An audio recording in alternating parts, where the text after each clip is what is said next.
Hi there, welcome back to the YouTube channel. I'm back again with another deck tech. So, after 3 days doing Pauper stuff, we're moving away from Pauper. Though I am going to be honest, when I first started looking at Imoti, the Celebrant of Bounty, I was going to do it as Pauper.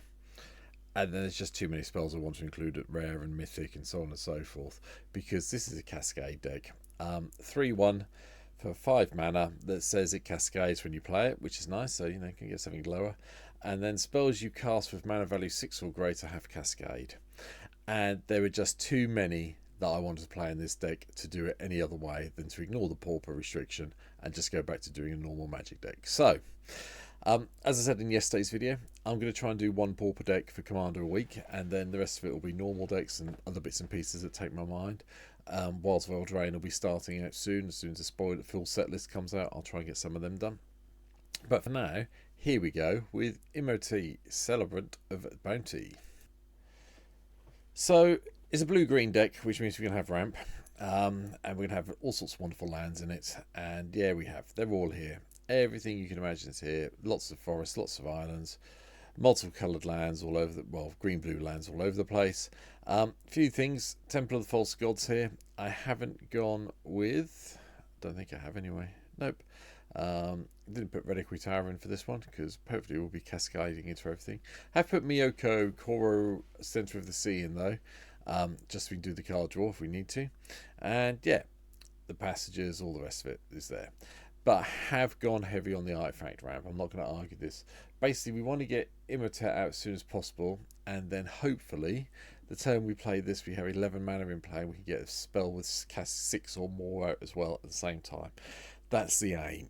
So to do that, I had to go really heavy. So, Lotus Broom, Mox Tantalite, Soul Talisman, Jeweled Lotus, Mana Crypt are here, alongside Mana Vault, Soul Ring, Arcane Signet, Moss Diamond, Sky Diamond, Talisman of Curiosity, and Coalition Relic, in addition to the emeralds in the green and blue flavours. They're all here. I am trying to get this out as quickly as possible. And this is backed up with some of the cards we've got. So like we've got Bloom Tender here, Fast Seeks here, Nature's Laws here, Paradise Druid, Rampant Growth, Carotids, 3 Visits. Even Kinnan makes an appearance to try and speed up the mana we're getting off our artifacts as they come into play. We have got Cyclonic Rift to control the board, and I have got Heroic Intervention to protect everything once we get everything coming into play. The other things I will point out, we want Lightning Greaves and the boots are in to protect Imoti because we don't want them getting this removed. 1 toughness is really easy to deal with, so we need some way of protecting it. Hence Heroic, Greaves, boots. I'm hoping I've got the boots or the Greaves in play before this happens, so we will see. To make sure we can get there, I've got Days Undoing. That's going to give us a way of... that's a cheaper version of some of the other cards, so we can shuffle our hand into our graveyard, into our library, then draw 7. Yes, we have to end the turn, but if we've got nothing left to do, we might as well do it and see if we get a handful of stuff for the next turn. Jace is here for... well, Party Jace is here, so everyone draws a card. Cultivate for more ramp. Dryad of the Elysian Groove, so we haven't got to worry about having blue and green lands. Everything becomes everything, which is fine. We get to play an additional land, so that's pretty useful. Rex Sage gives us a bit of defense against any other enchantments or artifacts we don't want to be up against. Circle of Dreams Druid, excuse me, gives us green mana for each creature we control, and we will have the ability to control a lot of creatures of this deck, so hence why it's here. Do I need to say anything about Oko? No, not really. We all know what Oko does. Shardless Agent, a little bit more cascading fun. Hopefully we'll come into some of our ramp spells, hence why I've included the Shardless Agent in the 3 slot. Uru is fairly obvious. Comes into play unless it enters from the battlefield. Unless it enters the battlefield, is escape, sacrifice unless it's escaped. Card draw, life gain, extra land, all great. Up to 4 mana, Garruk Wildspeaker here to help us untap the lands and go even quicker, hopefully. Bounty of Luxor gives us mana every other turn and a card draw the turns when we don't get the mana, so that's pretty good.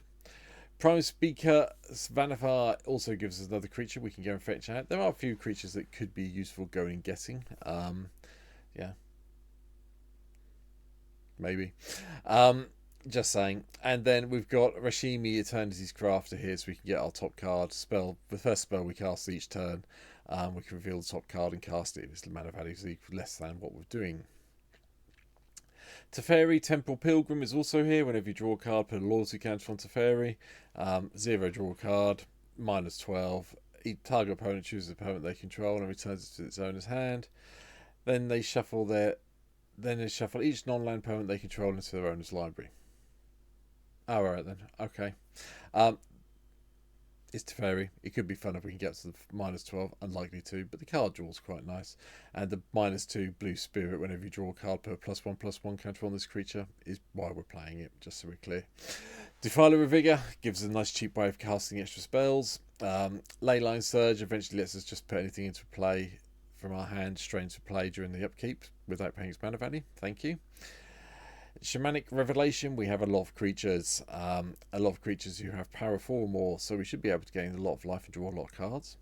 First of which, Verdalus Gearhulk pumps a lot of the creatures. It's quite nice chucking the +1/+1s on Imoti if you've got no other way of saying it, giving Imoti some protection, by the way, just so we're clear. Consecrated Sphinx lets us draw even more cards.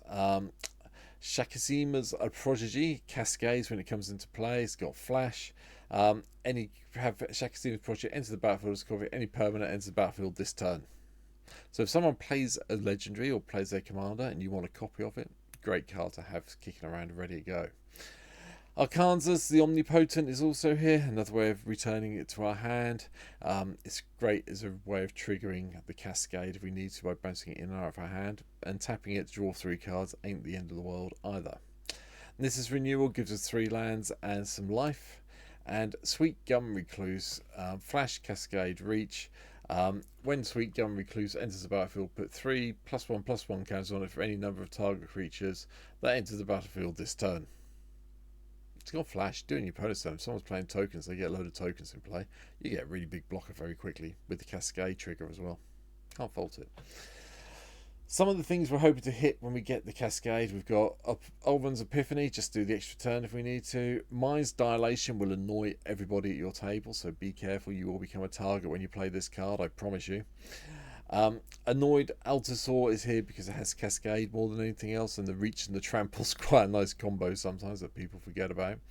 Coma, I've already mentioned. Coma, any blue-green deck should be including Coma at this stage, I believe. Can't be countered, you get a token each turn, and you can sacrifice those 3 3s to do things that keep Coma in game, make it indestructible. Tap a target permanent, can't activate the abilities, so on and so forth. It's just one of those cards I think every blue-green deck should be playing it. My personal opinion, argue with me in the comments, feel free. Ancient Silver Dragon, just gives us an extra card draw and multiple hand size. Well, no hand size for the rest of the game. Archetype of Insurance is lovely if we can get it into play early to give all our creatures hexproof. It really does protect Imotech quite nicely, and everyone else can't have hexproof or gain hexproof. Kamal, Heart of Crozer, just gives everything +3/+3 in trample at the beginning of combat on our turn, and that's our backup win condition between all the other stuff, along with Crater Hoof. Yes, green deck guy play Crater Hoof. We should be able to get there. We've got some things lower down here that we can attack with. I'm not saying they're great, but Crater Hoof will make them better and better, bigger and better. There you go. Maelstrom Colossus, just a 7/7 for 8 mana of any colour that cascades, so I can cope with that plan. And then at the end, the last few cards in the deck. Clone Legion, copy someone's entire creature board. That might also give us a win, especially if it's something like... I've seen quite a few Angel decks recently. I don't know why Angels seem to be popular again at the moment, so cloning everyone's Angels may not be the worst plan. Portal to Phyrexia just upsets each opponent quite happily, and then you get a sneaky creature card. That's fine every turn. Imperious Great Worm is just a convoke, so you can convoke it out earlier, but it still does the whole. It costs 10, therefore anything below us gets in. And then we're playing a convoke cascade deck at the end of the day in blue green. There's no way in this world I wasn't including Apex Devastator, was there? If you weren't expecting to see it, I'm sorry, it's here. I love it. It's great. And that's it. That is a really quick short video today for Imoti, Celebrant of Bounty. I'm really looking forward to playing this on stream. I'm getting better. I'm starting to find my hand is starting to work a bit more, so I'm hoping there'll be a stream tonight. The day this video goes out for me in the UK, which is Thursday, so hopefully I'll be playing this on the stream tonight. But if not, I'll be back as soon as I can to the streaming after my little hiccups the last week. See Monday's video if you want a bit more details. But that's it for now. Thank you for watching. Please hit the subscribe button. 226 of you subscribed already. The more the merrier over here on my channel, so thank you. And hopefully, if not, come and follow me on Twitch and you can watch me play the decks. Hit the bell icon over there and everything else so you know when I go live. And that's it. Thanks for watching. I'll see you in the next one. Take care. Bye.